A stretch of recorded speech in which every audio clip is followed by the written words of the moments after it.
सुप्रभात बच्चों, जैसा कि आपको पता है कि क्लास 9th में हमारा सांवले सपनों की याद लेसन हमने शुरू किया हुआ है, जाबिर हुसैन द्वारा रचित है।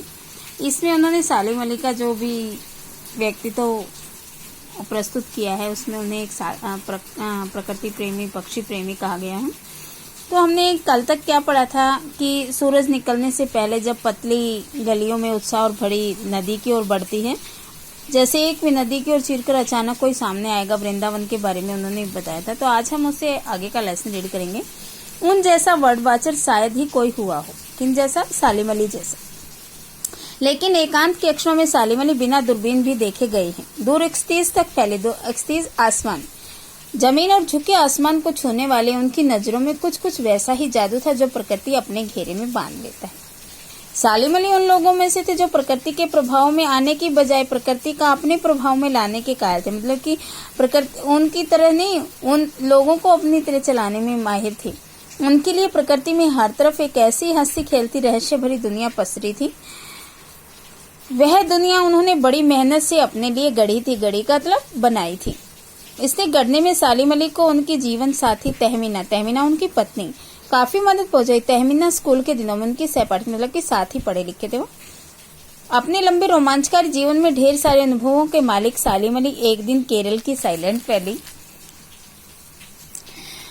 को रेगिस्तानी हवा के झोंकों में बचाने का अनुरोध लेकर चौधरी चरण सिंह के पास गए, जो हमारे प्रथम प्रधानमंत्री थे। चौधरी साहब गांव की मिट्टी पर पड़ने वाले पानी की पहली बूंद का असर जानने वाले नेता थे। पर्यावरण के संभावित खतरों का जो चित्र सालिम अली ने उनके सामने रखा, उनकी आंखें नम कर दी। मतलब कि उनकी आंखों से आंसू बहने लगे।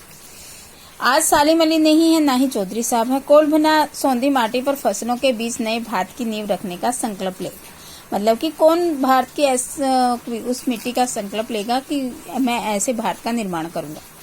सालिम अली ने अपनी आत्मकथ्य का नाम रखा था फॉल ऑफ ए स्पैरो। मुझे याद आ गया DS लॉरेंस की मौत के बाद लोगों ने उनकी पत्नी फ्रीडा लॉरेंस से अनुरोध किया कि वे अपने पति के बारे में कुछ लिखे। लेकिन फ्रीडा क्या कर देती है, उस समय मना कर देती है कि फ्रीडा तो चाहती तो ढेर सारी बातें लॉरेंस के बारे में लिख सकती थी, लेकिन उसने कहा मेरे लिए लॉरेंस के बारे में कुछ लिखना असंभव है, क्योंकि मुझे महसूस है मेरे से ज्यादा बातें वो गोरैया जानती है, मुझसे ज्यादा जानती है। वो सचमुच इतना खुला और सादा दिल आदमी था।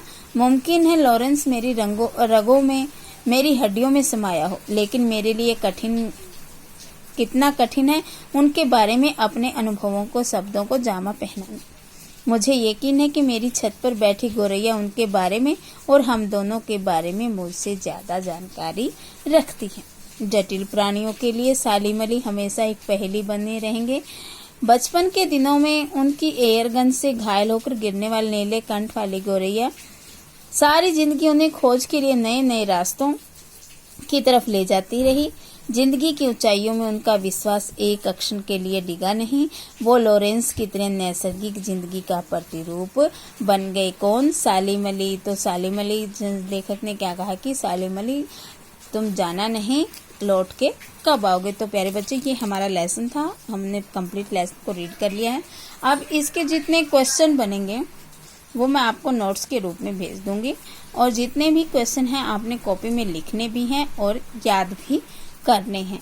तो प्यारे बच्चों, साथ ही साथ ही आपने इसमें लेसन को बड़े डीपली तरीके से पढ़ना है, क्योंकि हम मल्टीपल चॉइस क्वेश्चनों का ही आपका टेस्ट लेंगे, और अगर मल्टीपल चॉइस वही बच्चा कर सकता है जो लेसन को डीपली रीड करेगा। धन्यवाद। Have a nice day.